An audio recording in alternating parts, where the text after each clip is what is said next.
Hey everyone, if you've been watching my videos or you've watched my stream, you've probably seen me gush over fighting games. For a long time I've been playing on this. It is a custom-made 3D printed hitbox controller. It's got Kale chalk switches and a knockoff Arduino micro.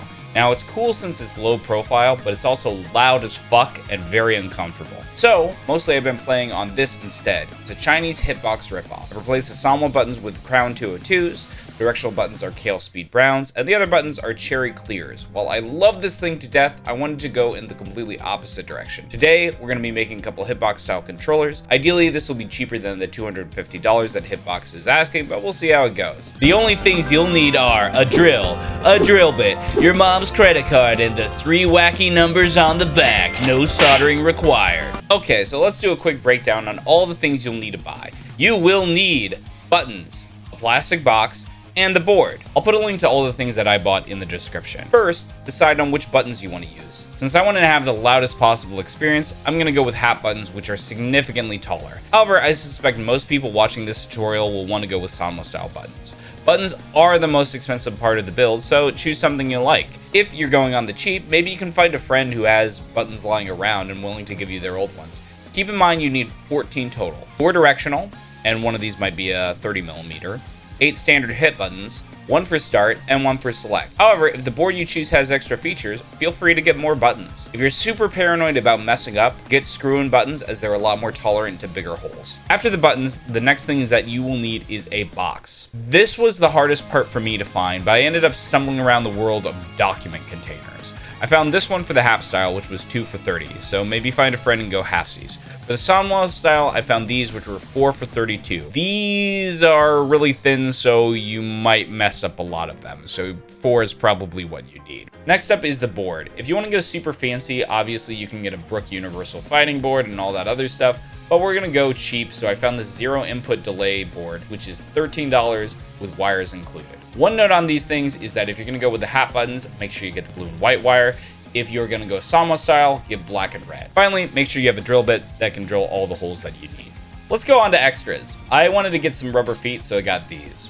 I also wanted to have a detachable cable, so I got a USB pass-through. The USB pass-through was expensive, and it's a bit too tall for the sanwa box. So if you're going to go with sanwa, you can either drill a hole in the top, which is what I did, or maybe you can find some smaller USB pass-through. With that out of the way, let's get started on assembly.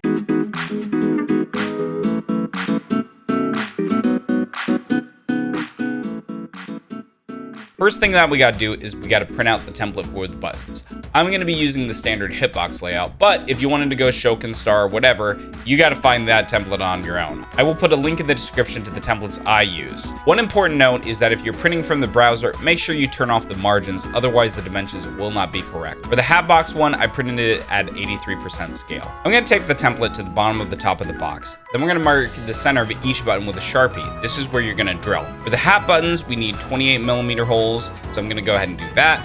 Then I will drill some holes for the start and select button and for the USB pass-through. Once that's done, the hard part is over. But a bit of advice. Go slow. Turn your drill speed down and measure early and often. It's a lot easier to drill a little bit longer than to hope that your screw-in will cover your mistake. Let's talk a little bit about the extras I added. I screwed in the rubber feet, not really much to talk about there, but I didn't like that the top was plain, so I got a bunch of K-On stickers and I put them all over. I added a layer of clear coat so they don't pop up, and it turned out pretty nice. I'm very happy with this. Now what we need to do is install the buttons. This really isn't too hard. For the happ buttons, we'll put in the shaft. Oh, whoa! And then we'll screw in the nut so it's snug. Then we'll attach the micro switch. For the sanwas, you just snap them in. Next, we'll wire it up. The color to each terminal doesn't really matter, just making sure you're connecting one pair to the buttons. The board I'm using has everything labeled, so it's really easy to make sure which wire goes to the right place. Then we'll connect everything to the USB pass-through, and now I will scrounge around for a USB cable, and we'll get to the fun part, which is testing.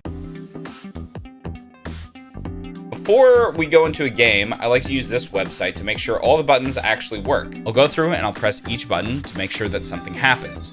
If nothing happens, then the wiring is wrong or the button's bad. Now that it's working good outside of a game, let's go ahead and load up something. I like to use Street Fighter because it uses all the buttons I have attached. Let's go into training mode and press each button. you'll probably find out that your buttons are backwards or something is not in the right place. So what you should do then is you should move around the wiring. For the happ buttons, I found it a lot easier to just move around the micro switch than to try to unwire the buttons. So let's talk a little bit about how this feels. This thing is as heavy as fuck. It's super fun when it clicks and stuff like that, but I also understand why they moved away from concave buttons.